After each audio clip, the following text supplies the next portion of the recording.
Hey everyone, welcome to practice mock. कैसे हो आप सभी? आई होप अच्छे होगे और अपनी प्रिपरेशन भी काफ़ी अच्छी तरह से कर रहे होगे। लास्ट वीक जिनका भी एग्जाम था, आई होप आपका एग्जाम अच्छा गया होगा। मुझे कमेंट सेक्शन में ज़रूर बताना कि एग्ज़ाम कैसा गया आपका। चलिए स्टार्ट करते हैं आज का सेशन।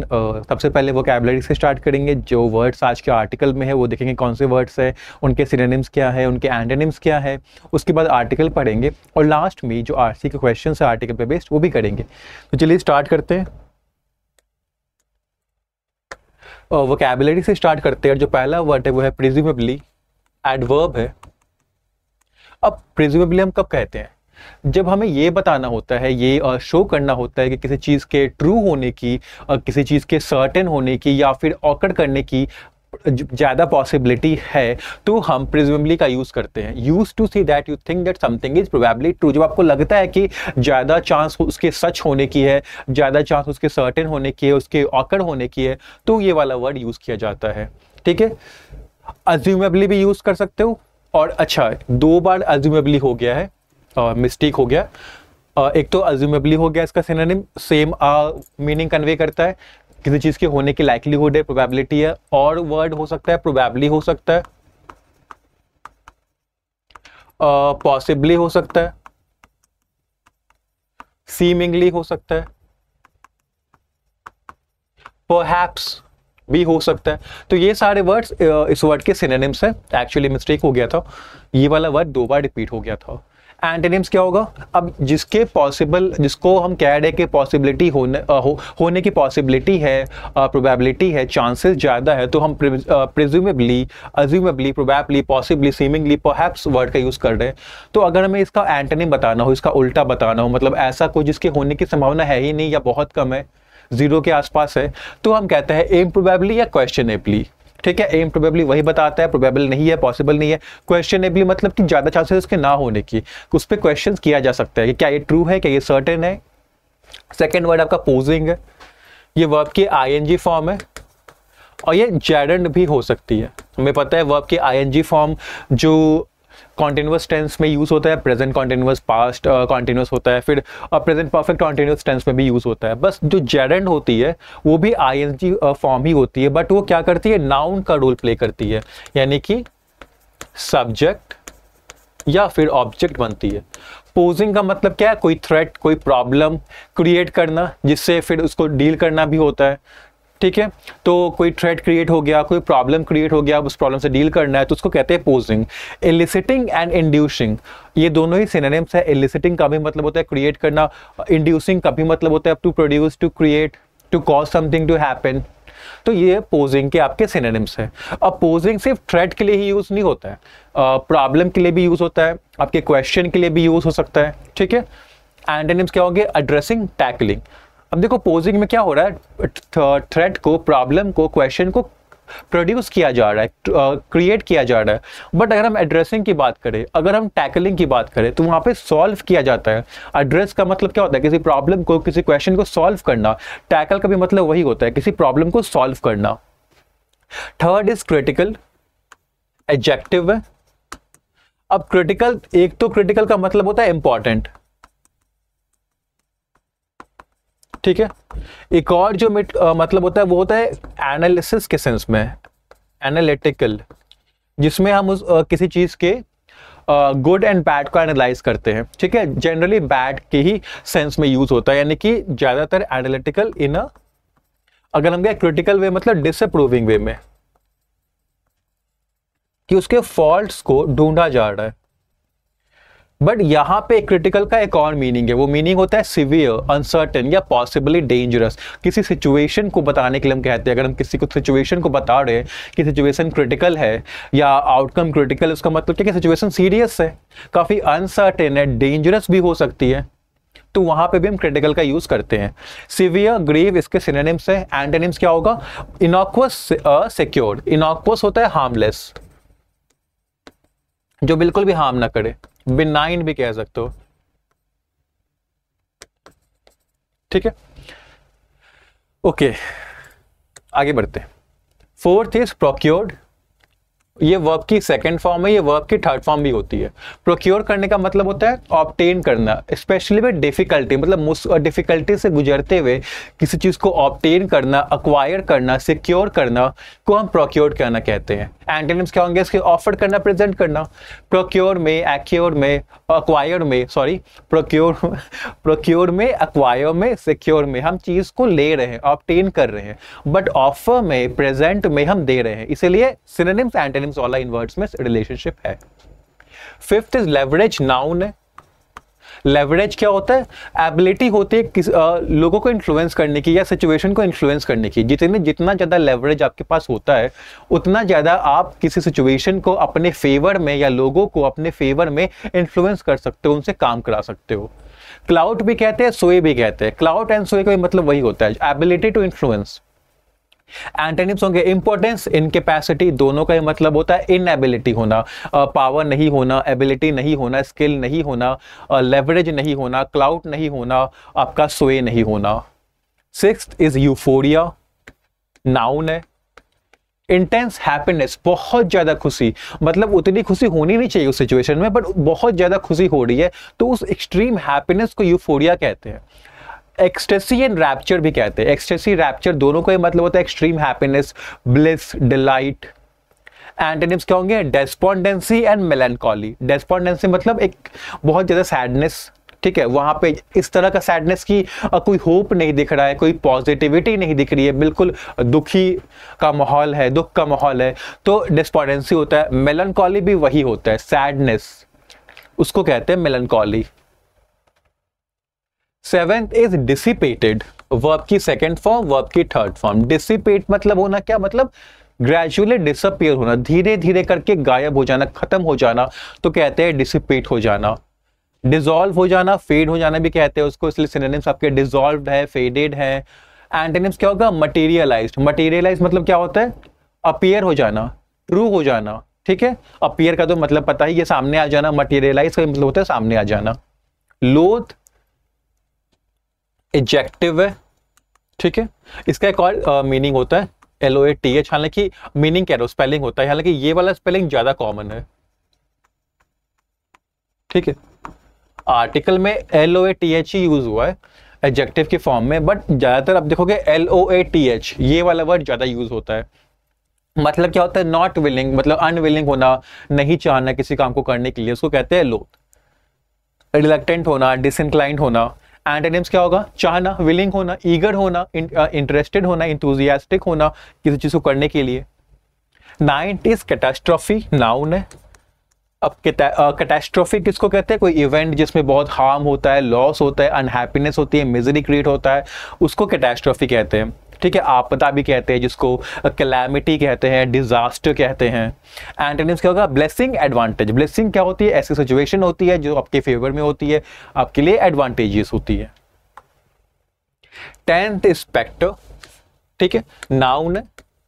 अब देखो एक्सपेक्टर का एक मतलब तो घोस्ट होता है, भूत, ठीक है, बट स्पेक्टर हम किसी ऐसे फ्यूचर सिचुएशन को भी बताने के लिए कहते हैं जो कि डेंजरस हो सकती है। Something unpleasant that people are afraid might happen in the future, मतलब फ्यूचर की ऐसी सिचुएशन जिसका डर है लोगों में कि वो अनप्लेजेंट हो सकती है, तो उसको भी स्पेक्टर कहते हैं। थ्रेट से आप और मेनेस से आप ज्यादा रिलेट कर पाओगे। थ्रेट भी वही होता है, किसी अनप्लेजेंट चीज के होने की पॉसिबिलिटी को थ्रेट कहते हैं, मेनेस भी कहते हैं, स्पेक्टर भी उसी को कहते हैं। एंटोनिम्स कंफर्ट है, रीअश्योरेंस है। Comfort is what? कि आप कंफर्टेबल हो, ठीक है, हैप्पी हो, सिचुएशन ऐसी है जो आपके फेवर में काम कर रही है अभी। रीअश्योरेंस होता है कि फिर से भरोसा दिलाना है सब किसी को कि अच्छा, सब कुछ अच्छा होगा, तो रीअश्योरेंस भी एंटोनिम हो गया। 11 इज चिलिंग, एडजेक्टिव है। एक चिलिंग का मतलब तो बहुत ठंड होता है ना, चिलिंग एयर, चिलिंग वेदर, ठीक है। यहाँ पे चिलिंग का मतलब फ्राइटनिंग है, ऐसा कोई चीज जो डरा दे, डर पैदा करे। Frightening usually because it is connected with something violent और क्रूअल। चिलिंग मतलब क्यों फ्राइटनिंग है? क्योंकि वायलेंस से रिलेटेड है, क्रूअल्टी से रिलेटेड है वो, इसीलिए फ्राइटनिंग लोगों को डर है उसका, तो उसको कहते हैं चिलिंग। टेरिफाइंग कहते हैं, डिस्टर्बिंग भी कहते हैं। एंटोनिम्स क्या होगा? Uplifting, heartening. अपलिफ्टिंग मतलब ऐसी कोई चीज जो होप किसी में क्रिएट करे, होप लाए। उसके स्पिरिट्स को उसमें पॉजिटिविटी लाए, और हार्टनिंग भी वही होता है जो उसमें खुशी लाए, होप लाए, पॉजिटिविटी लाए। कुछ फ्रेजल वर्ब्स है वो देख लेते हैं। पहला रैकअप है। रैकअप का मतलब होता है अक्यूमुलेट, कोई चीज जमा करना या अचीव करना। फिर कॉल्ड ऑन है, काफी इंपॉर्टेंट फ्रेजल वर्ब है ये कॉल्ड ऑन। ठीक है, कॉल ऑन जो होता है, कॉल ऑन का पास्ट टेंस फॉर्म है ये। मतलब क्या होता है, किसी से कुछ कहना, कुछ मांगना, कुछ डिमांड करना। आस्क्ड और डिमांडेड समवन डू समथिंग, मतलब किसी को कहना किसी काम को करने के लिए, या डिमांड करना कि वो पर्सन उस काम को करे। ग्रैपल विद तो बहुत कॉमन है, इंपॉर्टेंट भी है फ्रेजल वर्ब। मतलब क्या होता है, ग्रैपल कर रहे हो किसी चीज से, मतलब कि उस चीज को ट्राई करने की कोशिश, और ट्राई कर रहे हो उसको समझने की या उसको सॉल्व करने की। मोस्टली हम ग्रैपल विद को प्रॉब्लम के साथ यूज करते हैं। तो ट्राई टू डील विद और अंडरस्टैंड अ डिफिकल्ट प्रॉब्लम, या फिर सब्जेक्ट। एक इडियम है turn a blind eye, ignore something that you knew is wrong. Turn a blind eye का मतलब क्या होता है, जानबूझ के अनदेखा करना। आप जान रहे हो कि गलत है, फिर भी आप नहीं ध्यान दे रहे हो उस पर, you want to ignore that thing, तो आप बोलोगे टर्न अ ब्लाइंड आई। तो ये थे आज के जितने भी आपके वोकैबुलरी के वर्ड्स थे, synonym, antonyms, idioms and phrasal verb. अब हम आते हैं आज के आर्टिकल पे, mad doctrine on Russia's revision of its nuclear doctrine and its threat of use of nuclear weapons must be viewed seriously. ये टाइटल है, ये छोटा सा डिस्क्रिप्शन है, एक बार आप खुद से पढ़ो। उसके बाद ये रहा पहला पैराग्राफ, खुद से पढ़ना है। ठीक है, एक बार खुद से पढ़ो, इसको समझो। ये सेकंड है, ये थर्ड है, ये लास्ट पैराग्राफ है। अब यहाँ पे आपने जब पढ़ लिया, समझ लिया, तो उसके बाद क्वेश्चंस आने वाले हैं। आपको उन क्वेश्चन को खुद से सॉल्व करने की कोशिश करनी है। ठीक है, घबराना नहीं, क्वेश्चंस इजी है, अगर आपने अच्छे से पढ़ रखा है तो आप सॉल्व कर लोगे। ठीक है, यहाँ पे टोन है, इसको हम बाद में देखेंगे। ये रहा पहला क्वेश्चन, ये रहा सेकंड, और ये रहा आपका लास्ट क्वेश्चन। ठीक है, अब आते हैं हमारे आज के आर्टिकल पे।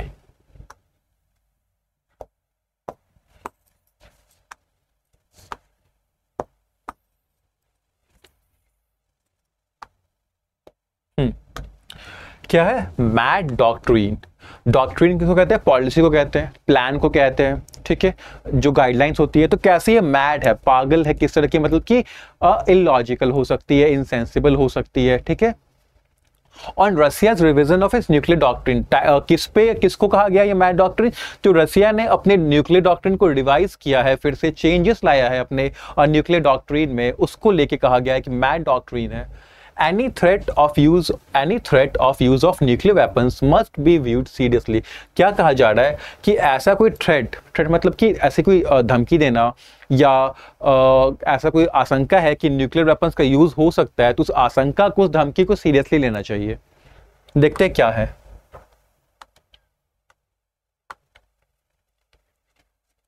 Russian President Vladimir Putin's revision of Russia's nuclear doctrine announced last week is a worrying increase in the war rhetoric surrounding the Russia-Ukraine conflict। जो रशियन प्रेसिडेंट है व्लादिमीर पुतिन, उन्होंने रसिया के न्यूक्लियर डॉक्ट्रिन को revise किया है, उसका revision हुआ है, चेंजेस हुए हैं। कब हुआ है? लास्ट वीक हुआ है। और जो चेंजेस है ये वरिंग इंक्रीज है वॉर रेथोरिक में, मतलब जो वॉर का सिचुएशन बना हुआ है रसिया यूक्रेन कॉन्फ्लिक्ट में, सिचुएशन जो इवेंट जिस तरह से चल रहे हैं, तो उसमें इसका होना, रसिया के न्यूक्लियर डॉक्ट्रिन का चेंज होना एक चिंता की बात है। ठीक है, वरिंग इंक्रीज है। It would once have been considered unthinkable for permanent members of the UN Security Council to behave in this manner। एक बार इसको, मतलब अभी तो क्या हुआ कि रशिया के प्रेसिडेंट ने जो न्यूक्लियर डॉक्ट्रिन है उसमें चेंजेस ला दिए। चेंजेस ऐसे लाए हैं जिससे सिचुएशन चिंताजनक हो गई है। सिचुएशन कौन सी सिचुएशन? जो रसिया यूक्रेन कॉन्फ्लिक्ट, जो अभी कॉन्फ्लिक्ट हो रहा है, उसके आसपास जो सिचुएशन बना हुआ है वो चिंताजनक हो गई है।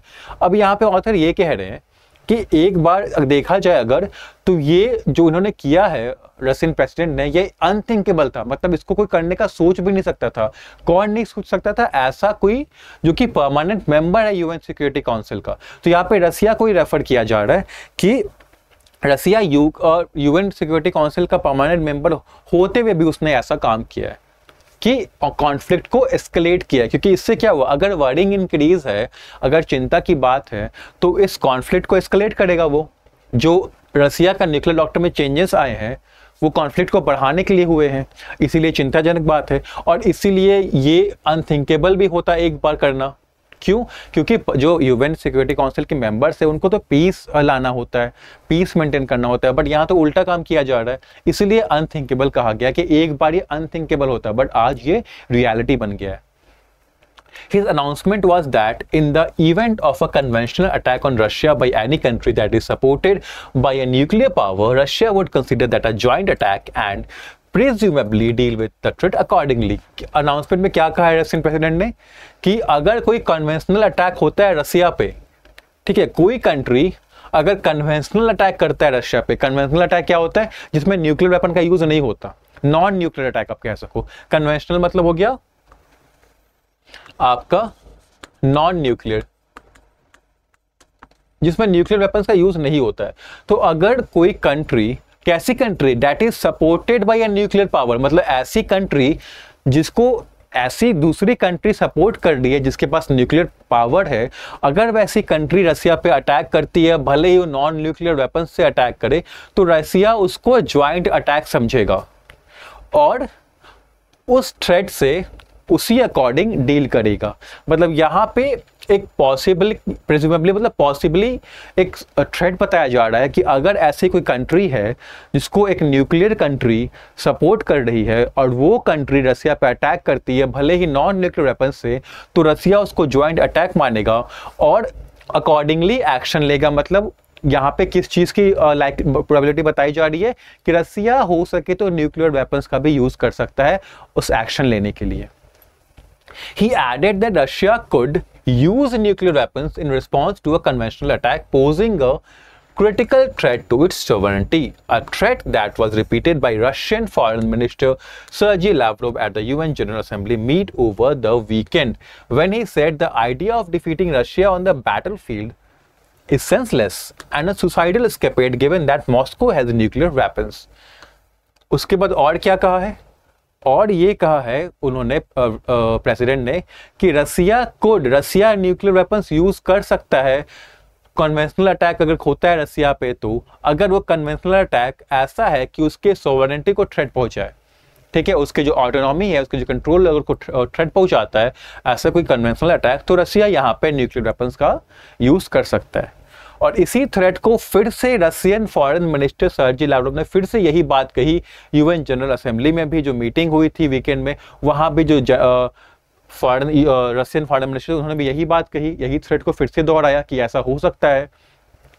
और क्या कहा उन्होंने कि जो आइडिया है defeating Russia on the battlefield, मतलब जो सोच रहे हैं कि रसिया को डिफीट कर सकते हैं बैटलफील्ड पे, वो सेंसलेस है, वो इलॉजिकल है और सुसाइडल एस्केपेड है। मतलब कोई भी कंट्री अगर सोच रही है कि रसिया को डिफीट कर सकते हैं तो वो अपना ही हार्म करेगी, क्योंकि मॉस्को यानी रसिया के पास न्यूक्लियर वेपन्स है। तो यहाँ पे क्या बताया गया है? यहाँ पे ये बताया गया है कि रशियन प्रेसिडेंट ने चेंजेस किए हैं न्यूक्लियर डॉक्ट्रिन में, चेंजेस ऐसे किए हैं कि सिचुएशन चिंताजनक हो गई है, एस्केलेट हो सकता है, इंक्रीज हो सकता है कॉन्फ्लिक्ट, ठीक है। एक permanent member UN security council का होते हुए भी रसिया ने ऐसा किया है, ठीक है, क्योंकि मोस्टली क्या होता है कि यूएन सिक्योरिटी काउंसिल क्या होते हैं, वो पीस मेंटेन करने के लिए होते हैं। तो एक समय तो ये सोच ही नहीं सकता था कोई कि ऐसा कोई कदम ले, बट आज एक मेंबर ने कदम ऐसा ले लिया है। अनाउंसमेंट क्या हुआ है कि कोई भी अगर कंट्री है जिसको दूसरी कंट्री जो न्यूक्लियर पावर है वो सपोर्ट कर रही है, अगर वो कन्वेंशनल अटैक करती है, तो पॉसिबली रसिया भी उसी अकॉर्डिंग अटैक करेगा, रिस्पॉन्ड करेगा, रिएक्ट करेगा। क्यों? क्योंकि वो उसको एक ज्वाइंट अटैक समझेगा, वो समझेगा कि दोनों कंट्री ने मिलकर किया है अटैक, ठीक है। यहाँ पे क्या दिखाया जा रहा है कि चांसेस है कि रसिया न्यूक्लियर वेपन्स का यूज कर सकता है। और उसने ऐड क्या किया कि अगर कोई ऐसा कन्वेंशनल अटैक है, नॉन न्यूक्लियर अटैक है, जो उसकी सोवरेनिटी को थ्रेट पहुंचाता है, यानी रसिया के सोवरेनिटी को थ्रेट पहुंचाता है, तो भी वो न्यूक्लियर वेपन्स का यूज कर सकता है। और इसी थ्रेट को जो रसिया के फॉरेन मिनिस्टर है सर्जी लावरोव, उन्होंने भी यही बात कही कि ऐसा रसिया कर सकता है। कब कही? जो यूएन जनरल असेंबली की मीटिंग हुई थी वीकेंड पे।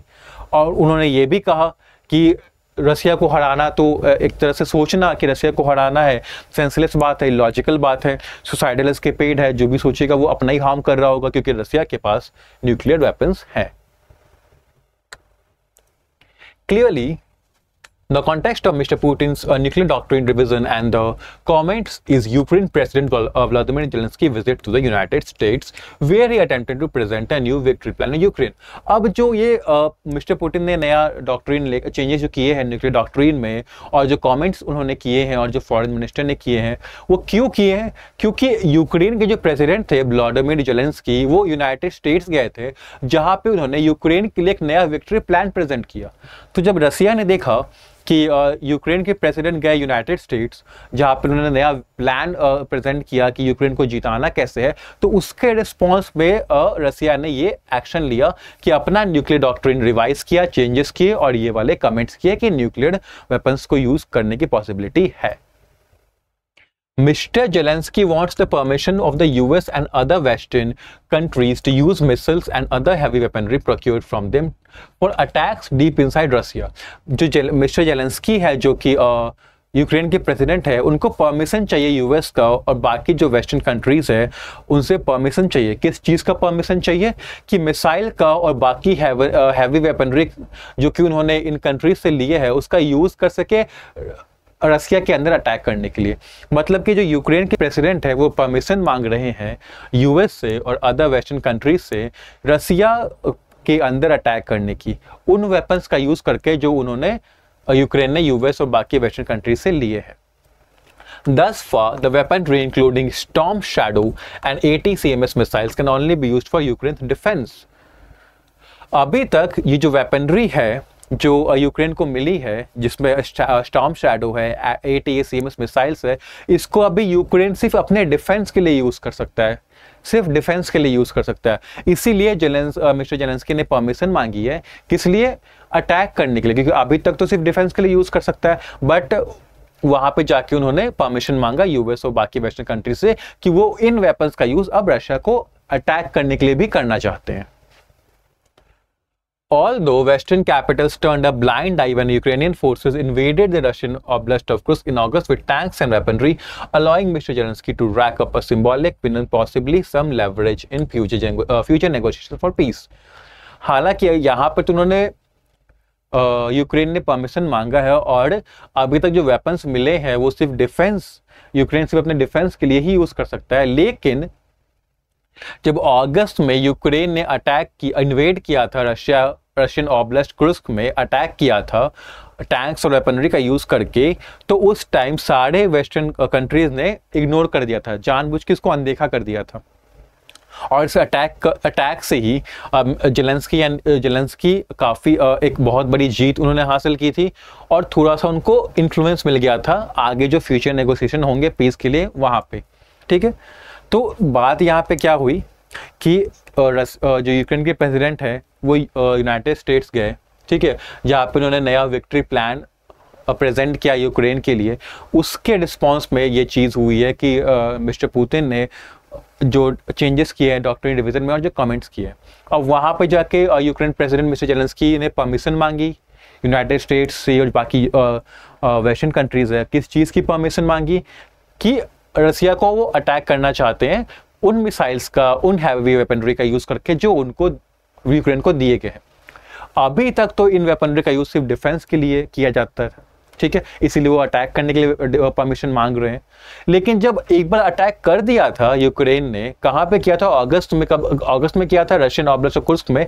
उस टाइम किसी भी यूएस ने या फिर कोई भी वेस्टर्न कंट्रीज ने कुछ नहीं बोला था और इसी अटैक की वजह से काफ़ी बड़ी जीत मिस्टर जेलेंस्की को मिली थी और थोड़ा सा उनके पास पावर आ गया है फ्यूचर नेगोशिएशंस को, जो पीस की होगी, अपने तरफ करने का। However, much of the euphoria in Kyiv has since dissipated, with Russia hitting back anew, sending in troops to Kursk and also opening a new front around Ukraine's Pokrovsk and Western countries remaining loath to enter the theater of war. लेकिन जो ये खुशी की बात थी Kyiv में जो attack जो किया था यूक्रेन ने, जिसमें काफ़ी बड़ी जीत मिली थी, इसकी खुशी काफ़ी कम दिन तक ही रही, क्योंकि रसिया ने फिर से वापस अटैक किया, अपने ट्रूप्स को भेजा कुर्स्क में और एक नया फ्रंट भी खोला यूक्रेन पोक्रोव्स्क में। और कोई भी जो वेस्टर्न कंट्रीज है वो अनविलिंग था उस टाइम वॉर को एंटर करने का, ठीक है। तो यहाँ पे क्या कहा गया, यहाँ पे यही कहा गया है कि जो जीत उनको मिली थी, उससे जो खुशी थी यूक्रेन की, वो काफ़ी कम टाइम के लिए ही रही, काफ़ी कम समय के लिए ही रही, क्योंकि रशिया ने फिर से अटैक कर दिया। ठीक है, और जब अटैक किया तो कोई भी वेस्टर्न कंट्रीज अभी तक जो थिएटर ऑफ वॉर है, मतलब जो वॉर चल रहा है, कॉन्फ्लिक्ट में, अभी तक डायरेक्टली इन्वॉल्व नहीं हुआ है। कोई भी वेस्टर्न कंट्री अभी तक डायरेक्टली इन्वॉल्व हुआ नहीं है। To that end, US President Joseph Biden has now announced nearly 8 billion in additional military aid for Ukraine. अब इस वजह से जो अटैक किया है रशिया ने दोबारा फिर से यूक्रेन कुर्स पे, ठीक है, और जो कॉन्फ्लिक्ट का नया एक फ्रंट ओपन हो गया है, उस वजह से यूएस प्रेसिडेंट जोसेफ बाइडेन ने $8 बिलियन का एडिशनल मिलिट्री हेल्प भेजा है यूक्रेन के लिए, but made no reference to the demand for its utilization inside Russia. लेकिन जो यूक्रेन परमिशन मांग रहा था उन वेपन का यूज करने के लिए, अटैक करने के लिए रशिया को, उसके रेफरेंस में अभी तक कोई कमेंट यूएस ने नहीं किया है। अभी सिर्फ $8 बिलियन का हेल्प किया है, मिलिट्री हेल्प दिया है, बट परमिशन से रिलेटेड कोई बात उन्होंने नहीं की है, कोई कमेंट, कोई रिप्लाई अभी तक नहीं किया है। It remains to be whether Mr. Putin will be assuaged or if it concerns about the war reaching a nuclear threshold will grow from this point on. अब ये तो आगे देखने वाली बात है कि क्या मिस्टर पुतिन विल बी असुआज्ड, मतलब क्या उनको असुआज मतलब क्या होता है, काम हो जाना, सेटिस्फाई हो जाना। तो क्या मिस्टर पुतिन सेटिस्फाई होंगे, वो शांत होंगे, या फिर जो कंसर्न्स है कि वॉर एक न्यूक्लियर थ्रेशोल्ड पे पहुंच जाएगा, मतलब एक ऐसी पॉसिबिलिटी पे पहुंच जाएगा जहाँ पे जो दोनों पार्टीज है वॉर की, वो न्यूक्लियर वेपन स्टार्ट करेंगी, वो यहाँ से होना स्टार्ट हो जाएगा, ये देखना अभी बाकी है। And it is hoped countries including India that have committed to finding a path to dialogue and peace redouble their efforts to prevent such a catastrophe। और ये होप किया जा रहा है उन कंट्रीज से जिनमें इंडिया भी है, जिन्होंने कमिटमेंट दी थी कि वो पीस के लिए और दोनों कंट्रीज के बीच डिस्कशन का रास्ता ढूंढेंगे, कि वो अब अपने एफर्ट्स को और दुगना करें कि जल्दी से जल्दी कोई सॉल्यूशन मिले, और जो कैटास्ट्रॉफी हो सकती है, न्यूक्लियर वॉर जो छिड़ सकता है, वो जो कैटास्ट्रॉफी है वो प्रिवेंट हो सके। New Delhi has said that it conveyed messages to Moscow when safety concerns grew over the Zaporizhzhia nuclear plant। New Delhi ने कहा कि वो ऑलरेडी काम कर रहा है, उन्होंने ऑलरेडी मैसेजेस कन्वे किए हैं मॉस्को को, जब सेफ्टी कंसर्न्स आ गए थे न्यूक्लियर पावर, ये जो ज़ैपोरिज़्हिया न्यूक्लियर प्लांट है उसके आसपास जब सिक्योरिटी कॉम्प्रोमाइज़ होने लगी थी, सिक्योरिटी कंसर्न आने लग गए थे, तो उस टाइम न्यू दिल्ली ने मॉस्को से बातचीत की थी। Prime Minister Narendra Modi may be called on to do the same when he visits Russia in October for the BRICS summit। और प्राइम मिनिस्टर नरेंद्र मोदी को फिर से उनको बोला जाएगा क्या फिर से एक बार बात करें रसिया से, जब वो रसिया जाएंगे, ठीक है, अक्टूबर में ब्रिक्स समिट को लेके। तो इस कॉन्टेक्स्ट में बात उनको कहा जाएगा कि वो वहाँ पे ये बात करें, थोड़ा बहुत डायलॉग करें, सिचुएशन को थोड़ा पैसिफाई करने की कोशिश करें। As the world grapples with the specter of escalation in West Asia, the last thing it needs is a diversion to chilling Cold War scenarios in Eurasia of mutually assured destruction। अब जैसे जैसे दुनिया जो है वो try कर रही है डील करने का, जो भी एस्केलेशन हो रहा है वॉर का वेस्ट एशिया में, तो यहाँ the last thing it needs is a diversion to chilly cold war scenarios in Eurasia. अब इस चीज़ को प्रिवेंट करने की जरूरत है, जो अभी जो सिचुएशन बन गया है कि कहीं फिर से कोल्ड वॉर सिनेरियो ना स्टार्ट हो जाए, क्योंकि अभी कोल्ड वॉर सिनेरियो बिल्कुल प्रिवेंट करना है, स्टार्ट नहीं होने देना है, ठीक है, क्योंकि उसमें क्या होगा कि म्यूचुअली अश्योर्ड डिस्ट्रक्शन होगा, दोनों तरफ से ही डिस्ट्रक्शन होंगे, दोनों पार्टी जो इन्वॉल्व है वॉर में वो वहाँ पे डैमेज एंड डिस्ट्रक्शन होगा, तो वो कोल्ड वॉर सिनेरियो को लाने से बचना है, ठीक है। ये है आज का आर्टिकल।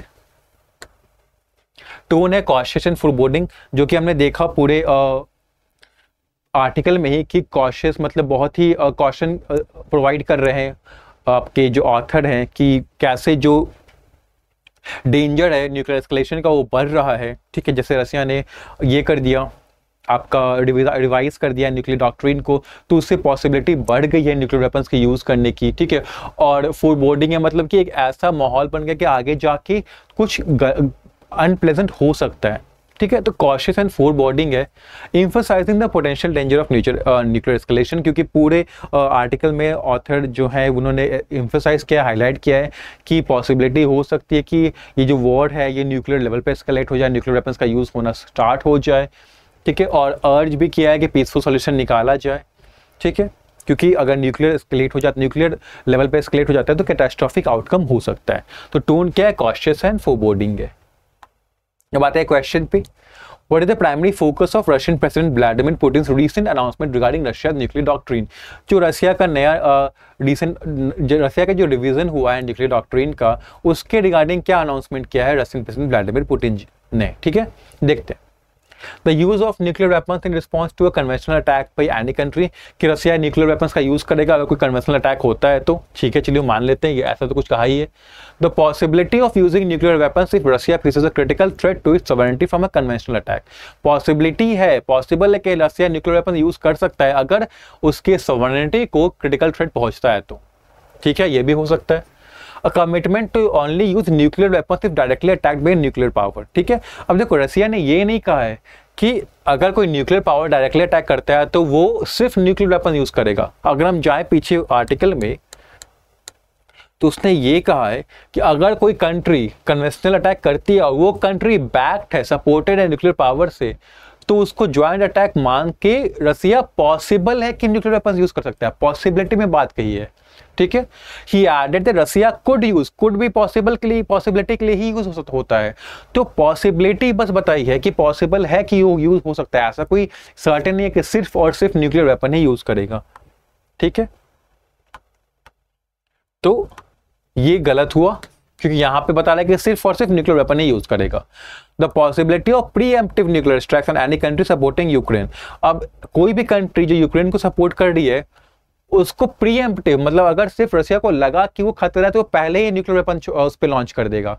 तो क्या पहले ही लॉन्च कर देगा, ये बात कही है? नहीं, उसने कहा कि अगर अटैक होता है तो पॉसिबल है कि वो करेगा, ये नहीं कि पहले ही अटैक को रोकने के लिए पहले ही उसने एडवांस में न्यूक्लियर वेपन्स लॉन्च कर दिए। दूसरा, उसने स्पेशली यूक्रेन की बात नहीं कही है, उसने कहा कोई भी कंट्री जिसको एक न्यूक्लियर पावर कंट्री सपोर्ट करती है, स्पेशली यूक्रेन को लेके उसने नहीं कहा कि उसने यूक्रेन को ही जो सपोर्ट कर रही है उस पर मैं एडवांस में हम न्यूक्लियर वेपन्स लॉन्च करेंगे। The withdrawal of Russia from the UN security council due to increasing international tension, अब ये तो बात कही नहीं है ऑथर ने कि रशिया विड्रॉ कर रहा है यूएन सिक्योरिटी काउंसिल से, ठीक है। इतना ही कहा गया है कि ये एक्शन ऐसा नहीं है जो कोई परमानेंट मेंबर लेता, बट रशिया ने ऐसा एक्शन लिया है। ये नहीं कहा कि रशिया ने विड्रॉ कर लिया है सिक्योरिटी काउंसिल से। अब बचा ये और ये, तो यहाँ पे क्या है कि यूज ऑफ न्यूक्लियर वेपन्स है, यहाँ पे पॉसिबिलिटी है। अब देखो पॉसिबिलिटी में ही बात हुई है, कोड का यूज हुआ है, प्रिजवेबली वर्ड का यूज हुआ है, मतलब पॉसिबिलिटी शो हुई है, तो ये हमारा सही होगा, ये गलत होगा क्योंकि इसमें पॉसिबिलिटी शो नहीं हुई है। इसमें लिखा the use of nuclear weapons, मतलब कोई भी कन्वेंशनल अटैक हुआ तो न्यूक्लियर वेपन्स तो यूज होगा ही होगा, ये कह रहा है ये। What is the author's view on the current state of global tensions related to the Russia-Ukraine conflict? Author का क्या व्यू है जो अभी टेंशन हो चल रहा है रशिया यूक्रेन कॉन्फ्लिक्ट को लेके, उसके बारे में ऑथर क्या कह रहे हैं? The conflict is being handled well with a clear path to peace, काफी अच्छे तरह से कॉन्फ्लिक्ट को हैंडल किया जा रहा है और मतलब एक दिख रहा है कि अब एक पीस का रास्ता मिल गया है हमें। क्या ऐसी बात हुई है? बिल्कुल नहीं हुई है। ऑथर ने तो ये कहा है कि न्यूक्लियर लेवल पे एस्केलेट हो गया सिचुएशन, हो सकता है, ठीक है, क्योंकि रशिया ने डिवाइस कर दिया है और ऐसी बात की है कि वो पॉसिबिलिटी है न्यूक्लियर वेपन्स का यूज कर सके। और जो डिफेंस उनके फॉरेन मिनिस्टर हैं वो कह रहे हैं कि रशिया को डिफेंड करना इलॉजिकल है, सुसाइडल एस्केपेड है, क्योंकि रशिया के पास न्यूक्लियर वेपन्स है। फिर वहाँ पे फिर वही इनडायरेक्टली यही कहा जा रहा है कि रशिया न्यूक्लियर वेपन यूज कर सकता है, पॉसिबिलिटी है, ठीक है। उधर जो जेलेंस्की हैं यूक्रेन के पैसे वो क्या वो परमिशन मांग रहे हैं कि अटैक करने का रशिया में, तो यहाँ पे सिचुएशन अच्छे से हैंडल नहीं किया जा रहा है, सिचुएशन और एस्केलेट हो रहा है, तो सिचुएशन अंडर कंट्रोल। फिर वही बात होगी, अंडर कंट्रोल तो है ही नहीं, but may escalate if Russia doesn't change its stance. Okay, situation is under control, एक minute, situation is under control but may escalate if Russia doesn't change its stance. अब देखो सिचुएशन अभी under control है नहीं, हाँ ये है कि रशिया अगर अपना जो व्यू पॉइंट है वो नहीं बदलता है तो सिचुएशन एस्केलेट हो सकती है, बट अभी भी अंडर कंट्रोल नहीं है, अभी भी चीजें खराब हैं, तो ये तो गलत होगा। There is a dangerous potential for nuclear escalation requiring urgent diplomatic efforts. हाँ ये हम मानेंगे कि डेंजरस पोटेंशियल है दोनों तरफ से। जो एक तरफ से यूक्रेन जो परमिशन मांग रहा है कि यूएस और जो वेस्टर्न कंट्री है उनसे कि उन वेपन्स का यूज़ कर सके, सॉरी न्यूक्लियर नहीं, जो वेपन्स उनको दिए गए हैं यूक्रेन को उसका यूज़ कर सके रसिया को अटैक करने के लिए।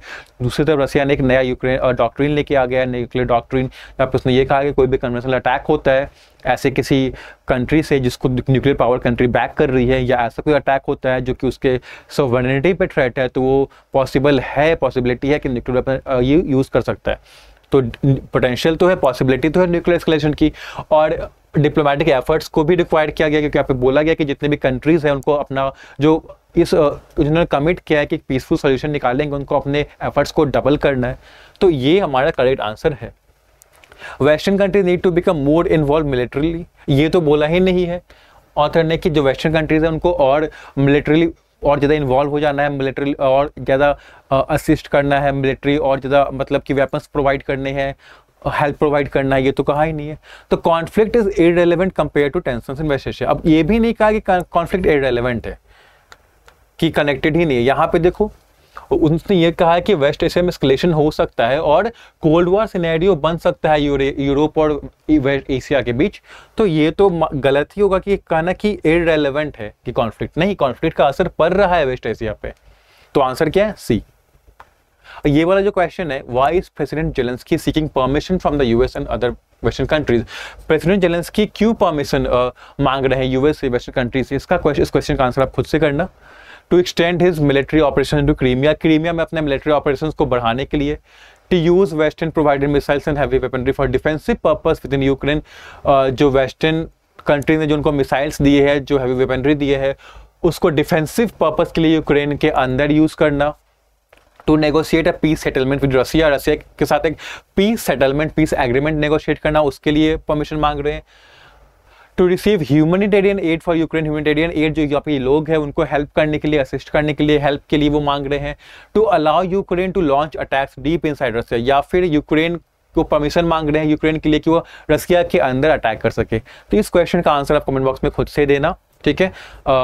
क्वेश्चन इजी है, अगर आपने अच्छे से समझा है, पैसेज को पढ़ा है, तो आप बिल्कुल कर पाओगे इस क्वेश्चन का आंसर। अब मैं मिलूंगा आपसे नेक्स्ट सेशन में, तब तक के लिए पढ़ाई करते रहो अच्छे से, मॉक्स देते रहो, मॉक्स को आप एनालाइज करते रहो, जो स्ट्रेंथ्स है उसको और स्ट्रॉन्ग करो, जो आपके स्ट्रॉन्ग टॉपिक्स है उनमें कोशिश करो कि जो स्ट्रॉन्ग टॉपिक्स वाले क्वेश्चन है उसमें टाइम कम लगे, और जो वीक आपके कॉन्सेप्ट वाले हैं टॉपिक्स उन पे वर्क करो, उन पे हो सके तो वीडियोस देखो और क्वेश्चंस प्रैक्टिस करो, डिफरेंट लेवल से क्वेश्चन प्रैक्टिस करो, उस वीक टॉपिक को भी स्ट्रॉन्ग बनाओ। अब मैं मिलूंगा आपसे नेक्स्ट सेशन में, तब तक के लिए thank you, tata bye bye, take care and have a nice day.